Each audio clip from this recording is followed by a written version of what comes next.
there. No, that's not what I want to do. All right, cool. All right. So if you're ready, I'll do the intro and we can jump into it. Yep, good. Cool. Oh, wait, before how do you want me to introduce you? Laurel of Laurel and the Painkillers, or how do you want me to? Yeah, well, we're kind of we're calling it, also so you know, the band acronym LPK is starting to kind of get a bit of traction. So Laurel from LPK, which is the band Laurel and the Painkillers. Okay, cool. That works. A little bit easier for me to remember that. So cool. We'll go with that. Yeah, cool. All right. Yeah. All right. Welcome, everybody, to another live and amplified livecast. I'm your host, Tom Quiet, and we are back at it again with another amazing podcast. Tonight, we have a very special guest. We have Laurel from LPK. How's it going today, Laurel? Very good. Excited to have you on. I've been following you on Instagram for a little bit and getting to listen to some of your music and get reacquainted with I'll just call it the Australian music scene, because it's been a bit since we've had talked with anybody from Australia. So it's been really cool to kind of dive in through your music and now having you on the podcast. Yeah, well, thank you for having me. Yeah, absolutely. Absolutely. So you're based out of Melbourne. How are things going in Melbourne for you? Yeah, great. So we're gigging around Melbourne, and we released an EP last year. So we've been playing the original songs with some covers around Melbourne. Nice. And now, are you originally from Melbourne, like born, raised, or where are you from originally? No, I'm a mixture. I was born in London, in England, and then we moved to New Zealand, and then I moved to America for a little while, and then I moved back. My parents moved to Australia and I moved here. So I've been around a little bit. Nice. Hey, that's always cool. Oh, so kind of growing up, how does music kind of come into your life? Look, my father was a musician for a little while, and my parents had a big album collection. So I used to spend the weekend going through their collection and looking at the album covers and reading the lyrics, and they had a very eclectic taste, a lot of different music, so I was lucky. From that collection, did you have a go-to album that you like to listen to, or? I used to, I guess a couple of them that come to mind would have been Sgt. Pepper's Lonely Heart Club Band, the album that you open up, and they used to have their the satin uniforms, and Simon and Garfunkel. I think the one that they're in the park. It's kind of like, yeah. And what else? I can't remember. Some soul, some blues, opera. Oh, just a whole range. Nice. I'm trying to get myself back collecting vinyl like that. Just having that physical copy of vinyl, it's really cool, and I'm trying to build up my collection. So yeah, and you know what, I miss that too, and I feel like kids these days, because the whole music, as you know, the way we get music has changed, and to have that experience where you had the album in your hands and you went through the lyrics and you went through the whole album, and you really got to kind of be immersed in it, whereas today this whole kind of one-hit wonder or one single, I know that's how it is now. It's just a different experience. Yeah, it's definitely an experience I like to have with the vinyl, just kind of listening to the full story, like you'd mentioned. Actually, it's kind of funny. The first real experience that I had where I was getting back in, so my mom had a vinyl collection and she handed it to me, and it didn't last very long because the record player that she had didn't work. So it was just kind of like, okay, well, we're going to get rid of the vinyl collection because it's taking up space and whatnot. But then I started about 5-6 years ago. I had this idea that I wanted started collecting vinyl. So I went to eBay and I paid $20. Some dude sent me 50 random, what are the small ones? 45s? Oh, yeah, the little ones, yeah. Yeah. And so it was like a bunch of just random 45s, and it was like studio or like demo cuts of songs from like really famous musicians. So I had like BB King, like BB, No yeah. way. It was just Oh, like wow. it was just like half of them were scratched to all heck, so you couldn't like they'd play, but it would just be like skipping. But there were Yeah. a few in there that it was like, wow, I can't believe like I have the demo cut of Ain't No Sunshine just sitting. Yeah. Oh, wow. That is amazing. Oh, you're making me want to get a record player again. Yeah, it's really cool, and I kind of want to do that again, but I'm not going to get them for that cheap anymore because people like with vinyl starting to get Because it's more starting to mainstream. come back, isn't it? Like I Yeah. see people are putting out vinyl. I don't know. Are they still singles though? Or are they putting out their whole No, they're album? putting out full out. Like if most of the time, if they're pressing, because it's so expensive to press now, that Uh, they're putting out full albums. So yeah. yeah. Well, I remember, walking home from school, going past a secondhand shop, and there was this beautiful wooden record player with really big speakers, Mhm. and I bought it. And to this day, I don't think the sound is comparable. I mean, the sound that used to come out of those speakers was just so warm Mhm. and amazing. Yep, it really is. The little box, the little record player I have right now, even just the little internal speaker that it had, like I really need to set up my system, my sound system, and run it through that. But the little internal system that it has on the, because it's one of those suitcase record players, even that sounds really good. And I'm like, yeah.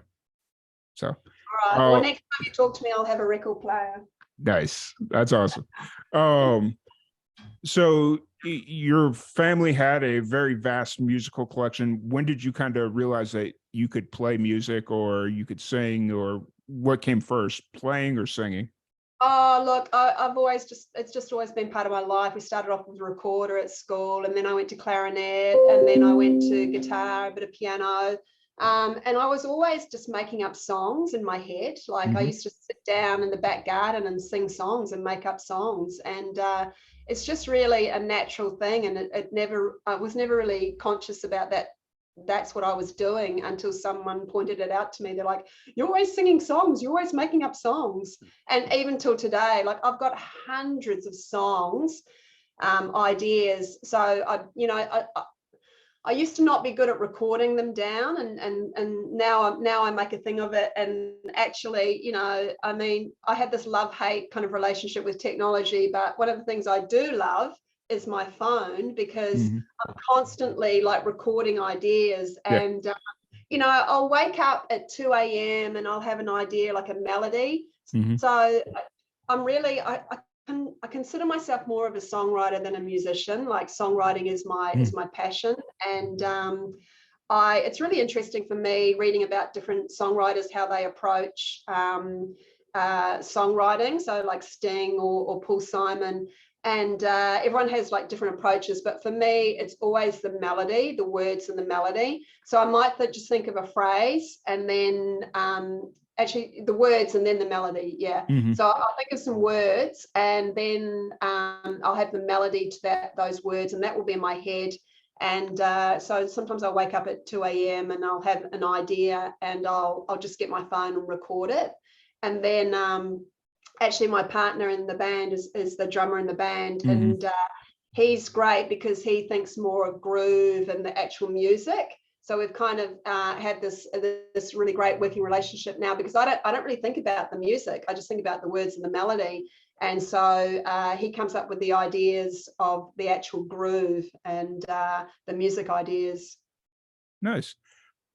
One thing that you brought up early on was the recorder, getting it or being introduced to music or learning how to play the recorder. I'm glad that wasn't just an American thing, because we had we had it in like real early on primary school, like music class. That's what the teacher played, and it was the most annoying thing ever because so when you brought that up, I was like, cool. It wasn't just an American thing. That's a Yeah, look, universal. I was a bit of a nerd. I liked cleaning it, like with the Yeah. thing. But I have to admit, like thinking back about it, it wasn't until I went to the clarinet because there was an Mhm. orchestra and I wanted to play in the orchestra and Mhm. I had to play clarinet. And that was the first time I really got that feeling of playing with people. That was much more exciting than just sitting there playing, music by yourself. I loved that feeling. So I guess that's what after that, it was like, it was always better playing with people than just sitting there Yeah. playing by yourself. Yeah. The grade school band was when I found out that I had no musical talent whatsoever. And I tried to play the cornet early on, and I couldn't figure it out. I couldn't for the life of me, like, just it wasn't for me. So yeah. Oh, so kind of going through the process of music and moving and all that stuff. Where were you at? Were you back in London, New Zealand, America when you kind of started playing music? Oh, probably in New Zealand. Okay. Started to get into bands and just started writing songs, and that's just grown and grown and never left me really. Mhm. I mean, I ended up having a family, having children, and had a bit of a hiatus then. Went through a bit of a tragedy. I lost my daughter. My daughter passed away my daughter got a rare child cancer called neuroblastoma, and she passed away. And obviously, that was and always will be devastating. And I fell into a deep depression, and Mhm. music was really, without sounding corny, kind of the thing that got me back out of bed. And our first album is dedicated to her, and it's called Songs from Isabel, Mhm. because I started playing guitar again, and all these songs and all these emotions kind of came out. And then there's a song on here called Isabel, Mhm. which is dedicated to my daughter. And yeah, so that got me back into playing music. Nice. Um, and so that was kind of the formation of LPK, or Yeah. yeah. So my partner is a drummer, and Mhm. so we kind of started working on songs and things, and that was the start of it. Yeah. Okay. What was I mean, obviously you're dealing you were at the start of it, you were dealing with a lot of strong emotions after the loss of your daughter and stuff of that nature. When you had the initial idea for LPK, did it just was it something that you was the idea for the band something that you had started off with, or did it just kind of come together naturally as like as far as like finding your It sound and wasn't actually, it just came like, it wasn't actually the idea. It all happened really organically, because really Mhm. what happened was, after she passed away, I went into a very deep depression. And Mhm. then it's almost like you're frozen, you're numb, and then you Mhm. kind of started D4ing. And I had all of these ideas, these musical ideas in my head, and I picked up my guitar, my acoustic guitar, and these songs just came out. And then I recorded them very just crudely, like, Mhm. on Yeah. a phone. And then long story, I ended up studying music therapy. I went Mhm. back to school. I did a master's in music therapy, and then when I was graduating, I met my partner now, and he's a drummer. And he was like, we've got to record these songs. So he kind of pushed me along as well. Mhm. And so then we recorded them, and then the band just kind of happened. And it's just, so much a part of my life now. And it's almost like the process of having a baby or something. Mhm. Like, you think of the song, and then you do it, and then you record it, and then it's out, and then it's done. And it's Mhm. such a, like, once you get that process going, it's such a nice feeling. And so now I'm almost addicted to it, I guess, because I have, time is my enemy, because I have literally hundreds of song ideas, like unfinished songs. Mhm. But usually what happens is I have an idea, and then I've got to work through it. And it takes, can take a while. Some songs come really quickly, but the majority of them, are a work in process. And it may be, I've got songs that, I might think of this idea, and I'm like, oh my gosh, that song idea that I had 3 years ago, that part would fit with that. That would really work together. So having the time to do it is challenging, but we've done really quite well in the songwriting competitions. So that's another area. Our song "Bad Luck Comes in Three" was semi-finalist in the International Songwriting Contest USA 2022. Diamonds and Pearls was semi-finalist in the UK Songwriting Contest in 2022. And I've submitted songs to the Australian Songwriters Association, and we've been culled. They kind of cull them, and then they say, okay, then we're going to do the top 30, then the top 10. So I think, like, for me, like in the musical landscape, you know, and I don't know what it's like in America, but I can say in Australia, a lot of tribute bands. There's a lot of tribute bands, a lot of cover bands. Yeah. And that's great. That's good. But, you know, as far as the actual originals, I think there's a real need for good songs, for good original songs to come out and to be honoured and to be, like, you know, back out there again, because there just seems to be a lack of that. And I was actually watching an interview with Steve Lukather, the great guitar player, and he was saying how, you know, there's so many great musicians out there, but where's the great songs? Like, you know, there's the really great songs. Yeah, it's you know, I think in America there's several different, as far as like originals versus covers. You definitely have your covers bands and your tribute bands, and there's a lot of them out there because the musicians want to make money. So the tribute bands tend to make, we'll say, consistent money. We're not going to say better money. They make consistent money because it's the same here. Yeah, it's the same here. Yeah. But then you also have the original musicians that'll throw in the occasional cover, which I would say probably in America versus Australia and all over, it's all pretty consistent as far as cover bands versus original bands, and then there you got the nice mix in between. So yeah.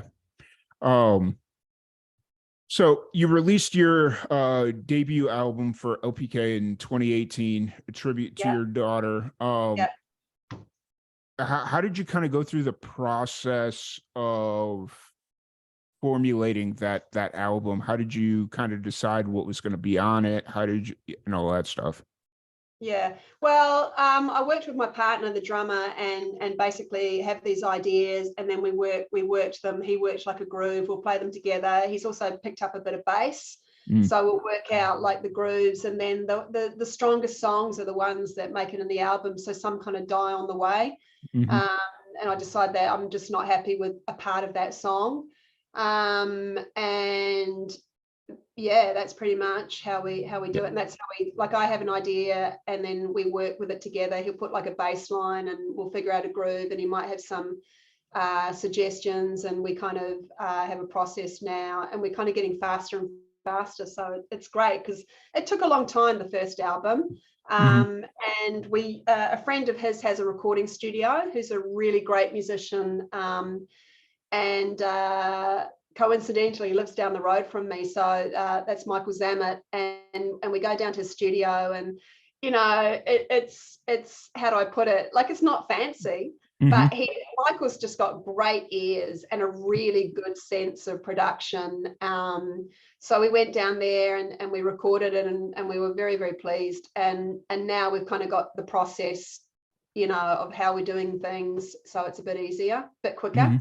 Yeah, I mean, a studio doesn't have to be super fancy. It's just all about getting the right sound. Like, so.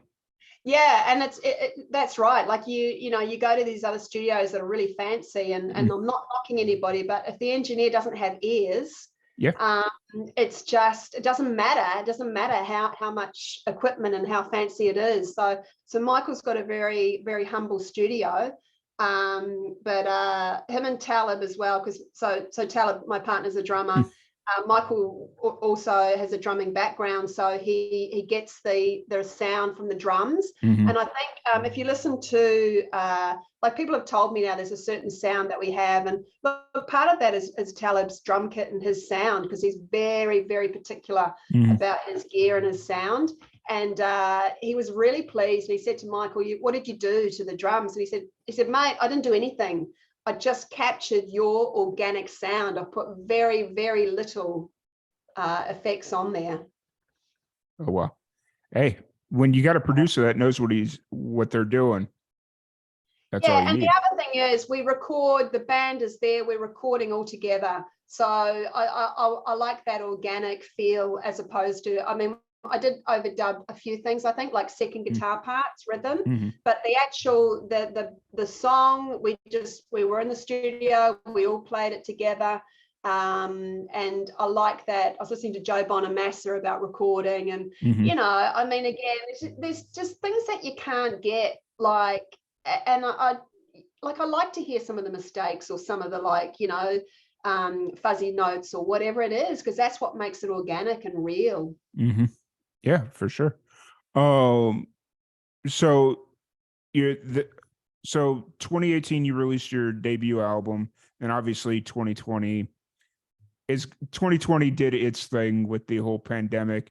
What was there a plan to release music before the pandemic, another album or more music from when the pandemic hit, or Yeah, look, I'm always working on songs, we're always working on songs. It's just, you know, life balancing everything with life. So he works, I work, I'm renovating my house, we're doing a lot of things, and then the pandemic just slowed things down. But we are, as I said, we've got this we released the EP, and we were actually going to release the album, but we had some dates of already booked of launching, and so we just decided, okay, we'll launch the EP, and then we'll add 5 more songs this year and make that into an album. Nice. Yeah, that's ultimately what I was building up to. I guess the better way to ask that question was the EP that you released last year. Were you planning originally to release that earlier, but because of the pandemic, it came out last year? Yeah, exactly. Yeah. Okay. Yes. Gotcha. So the EP that we're talking about is "Keep On Moving Towards the Light," which you released in September of last year. It's 5 songs. What was the thought process going into this project, and how is it different from songs from Isabel? Look, I don't really have an intentional thought process, but I have had, you know, now a few radio hosts that have been following us, you know, give me feedback, because when you do it yourself, sometimes it's hard to look at things, you know, from the outside, and a lot of them have said, you know, this album's more positive. Obviously the songs from Isabel comes from grief and it's quite sad, whereas this is a bit more hopeful, a bit more uplifting, and so I think that's just a natural reflection of where I am, I guess, mentally. Gotcha. So is it fair to say that the band LPK and the music that you're releasing is a look inside to where you're at personally? Yeah, definitely. Okay. But it's sometimes, I mean, it can be a little bit you know, like Save Me, for example. When I love that song that's on the EP. The words from that came from after I lost Isabel. So, but we had this idea, and I was like, oh, I want to get that, I want to use that song. So, you know, you kind of like go back and forward. That's mentally, Save Me isn't where I am now, but I guess, you know, it's good to reflect, and that was Save Me from myself is kind of the realization that you can be your own worst enemy. And so, you know, I guess that's still there, but the Gotcha. actual words come from a while ago. Gotcha. So you're still in the process of working through the rest of the album to make it a full length album. What's the plan heading into the summer? Are you playing consistently, or what's kind of the plan heading into, or I guess I say summer in Australia, it'd be winter right now, right? Yeah, it's going into winter now, so it has kind of decreased. Things have decreased a little bit. But we're going to take this time to, we're just kind of finishing the songs. They're all, I mean, look, I've got about 20 and I've boiled it down to 5 that we really like. And there's just a few parts and within those that we need to sit down. I need to sit down with Talib and just really finish what we want to do, because we kind of have the idea and he makes like a bass line and then we bring that to the band, and obviously the bass player who's a more advanced player will say this is the idea and this is the groove, but then you embellish that and you know, make it really come alive. And we've got a keyboard player, so we bring the songs to them and then they'll just rehearse them, and you know, probably we want to play them out a little bit, kind of get them roadworthy, and then record, because when we record we don't spend much time. We like to do like 1-2 takes, that's it. I don't like to keep on going over and over songs.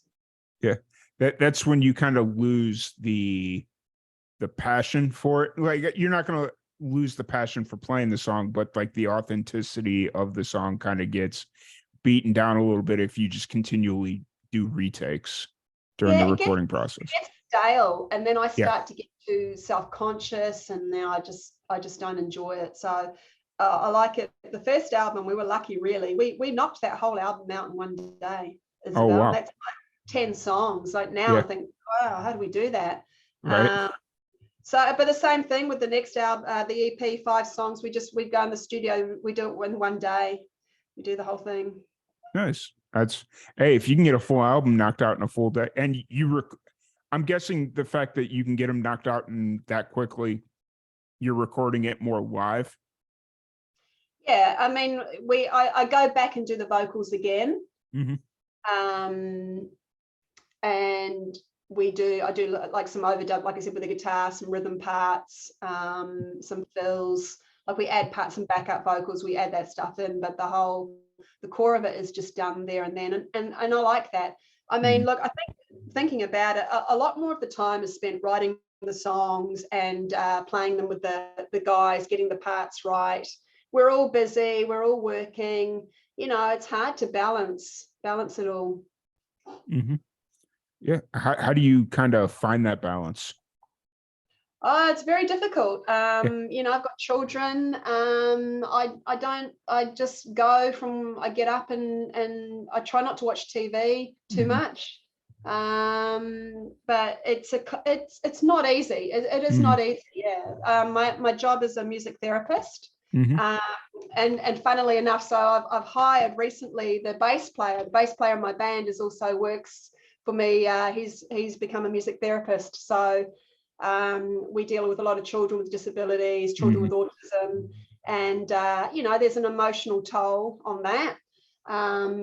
So it's look, it's not easy. It's a constant juggle. But the thing is, for me, the thing that recharges my batteries is writing songs, and the icing on the cake is to play them. But the best part of all is when someone comes up and says, wow, that really touched me. That really touched me. After I lost Isabel, I read a book by Isabella Landé about her losing her daughter. And it gave me so much comfort just to kind of hear somebody else say what I felt, because you felt like, oh, I'm not alone. So I always think with the songs, you know, the part about grief, it would be nice to think if I can touch somebody and they feel comforted when they listen to that. And because unfortunately, whether we like it or not, as we get older, loss becomes an inevitable part of life that we have to deal with. It is. It really is. I learned that lesson a couple of years ago. My mother passed away. So okay. Yeah. So you listen to Isabel, listen to the chorus, and you'll get it. Like it's you know, I've listened to pretty much that entire album, and I know exactly what you're talking about. So it's not easy, but it's not. I'm sorry for your loss. So kind of moving forward, the plan for the rest of the year is get the rest of the album recorded. And how often do you play shows, or how often are you playing right now? No, we gig around. We're playing at the Pirates Tavern, which is in a suburb down the road, kind of a couple of suburbs over. That's in Williamstown by the sea. It's a really, really cool place. We play on the Blues Train, so that's in Queenscliff. That is, I don't know if you know about that. That is just amazing. So it's like a steam train with 4 carriages, and there's an artist, a blues-based artist in every carriage, and people have dinner, and then they go on. Everyone goes on one carriage, go for a ride, watch the band, and then they stop and they go into another carriage. So the audience get to see 4 acts. Oh wow! And while they're riding a steam train, yeah. That's awesome. I will have to add that to my to-do list when I come to. Yeah, it's one of those things that kind of sounds strange, right? But when you do it, I don't know why, but like the carriage moving with the band playing it's just so much fun. People love it. It almost feels like that'd be reminiscent of an older time, like something that they would have done back in the late 1800s. Yeah, it's just, I don't know why it's so much fun, but it is, and people just go crazy, and a lot of birthdays and parties, and it's just, and everyone's just having fun. It's just the whole vibe is just really happy, which is, after everything we've been through, it's such a nice feeling. Yeah, for sure. I'm always looking for those cool, unique ways to experience music, and that is something I'm gonna have to add that to the to-do list. Yeah. You'd mentioned that you like to road test your music. Is that just so you could become more familiar with the music, or is it to like let the song naturally mature? What's kind of the thought process going into that? Yeah, this is all just from learning from doing it. You kind of find that it does naturally mature, and there might be something you're like, oh, that part's really cool, and you see people really responding to it, and there's just this natural kind of reciprocal organic thing that happens, that they kind of just get better and better, and you see what people what they like, and you might be like, oh, it's just too slow, or we played it a bit faster, and that really sounded much better, and that riff on the guitar, that sounded great, let's put that also into this other section. And it just you naturally kind of feel what the audience likes, and what they connect with, and it just gets better and better. And also we get more comfortable playing it, we get more cohesive, so the band starts to sound like one unit, as opposed to, because we just started to rehearse the songs on the album. A couple of them, actually last night we rehearsed them. The guys don't really know them. You're going through it, but it's not like really in there, and it's got to be really in there, ingrained. And then you're ready to record. It should be like just second nature at that point. Yeah, for sure. What's the current makeup of the band? So I'm on the guitar, obviously vocals, and then Talib is on the drums. Damien Peck is on the bass and backup vocals, and Daryl Johnson is on the keyboard, and also actually all the guys can sing. So we're starting to do a bit more of that, a bit more backup vocals. And the other thing is that we would really like to do is a live album. So we're kind of going to look at that after we've done this album. We want to look at recording live. Guys, live albums are really cool, especially if you've got the right. Like, I'm assuming you want to do it in like a venue or something where you have a live. If you've got the right audience with you, live albums are so cool. So yeah, we do. We really want to do that again. You just. I just get sick of the whole, everything's just so perfect in the studio, and these recordings, and they sound so sterile. I don't know. I just love the whole organic and doing it live, and mistakes and everything, or I think it's great. And it sounds like you don't have a short of music to record. You have all the music you could want to record. So I have about 10 albums of material, but I just it's the time to get the songs. It's almost like a sculpture where you start with a bit of play. That's what it feels like. And I've got to just work, go back and forward on them. And then, yeah, I've endless material. That's not a problem. Yeah, for sure. Oh, so kind of outside of music, like when you need to take a step back or what have you, it sounds like music is pretty much your entire life, but when you need to step back, what are some of your hobbies? What do you do to decompress? Yeah, I love spending time with my children. So I've got 2 boys Mm-hmm. and they are beautiful. They're just, I'm blessed. They've got such a great personality. So, I mean, I like the simple things. I mean, I guess, that's a gift that Isabel gave to me was teaching me that it could be going down to the park. It could be Mm-hmm. like buying an ice cream, taking the boys for a bike ride. I just like the simple things. I've got my mum and dad down the road and they're getting older. I want to spend a bit more time with them. Mm-hmm. Family things, spending time with Talib. We like going for long walks. We're very similar. We like nature. We like swimming when it's warmer.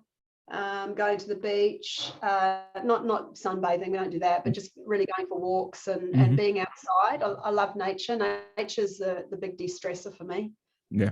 Yeah, I think that's a very common thread amongst a lot of musicians is they like the simplicity of being in nature and just kind of enjoying. Yeah, Yeah. yeah. And I like to be without sounding, I like to be away from people. I Mm-hmm. really like not being around a lot of people, going into nature. I love reading. I don't have enough time for reading. Mm-hmm. I've got about 5 books that are sitting around my house. Right. Right. I think it has I to like do. to read. Yeah. So I I, like to read different materials. I got fiction, non-fiction, mm, history. Yeah, I usually have 5 going at once. hey, keeps you busy, keeps life interesting, right? And just what wherever you're at, grab a book, read a little bit. Yeah. I but I think it has to do with being over like just having all the stimulation neurological stimulation and stuff with music and high frequencies and be having to interact with the crowd, just the simplicity of disconnecting from people and nature and all that stuff. I think that's what really draws musicians. So Yeah, and often, I mean, my head's like a percolator. So I have mm, these song ideas, and I actually need to be away from people and stimuli to let mm, it percolate. Because mm. when I come back from a nature outing, my creativity is off the charts. So it's almost like I need to do that. Yeah, for sure, for sure. So one thing that we like to do with everybody that comes on the podcast is we like to pass on knowledge to the younger generations of aspiring musicians, or maybe they're just starting off their career. So what's a piece of knowledge that you've learned that you would like to pass on to the next generation of musicians? Find the people that you resonate with musically. Mhm. Fair, very fair. It's short, sweet, to the point.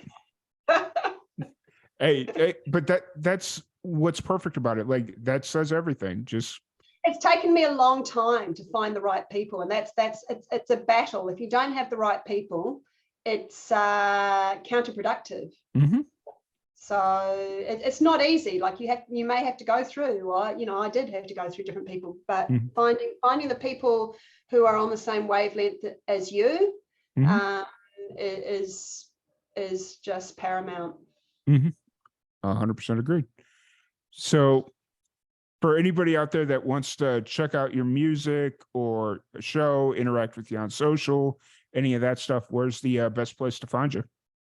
Yep. So we've got a Facebook page. If you look, Facebook, Laurel and the Painkillers. We've got a website. We've got music is on Spotify, iTunes, Bandcamp. And the gigs will be posted on Facebook on the website. We've got a gig in Pirates Tavern on Sunday afternoon coming up. We've got gigs on the Blues Train in October and November. And that's all on the website, laurelandthepainkillers.com. Awesome. Awesome. Well, once again, thank you so much for hanging out with us. It's been an absolute blast chatting with you. Welcome back on anytime. So feel free to reach out as you get the rest of the full length album recorded and whatnot. And then for everybody listening at home, thank you so much for tuning in. If you want to support anything Live and Amplified, liveandamplified.net is the best place to do it. It's got everything we ever do. But once again, Laurel, so glad to sit down and chat with you. Really appreciate it. And until next time, we will see you all later. Yeah, thank you. Cool. Awesome. Let me close this.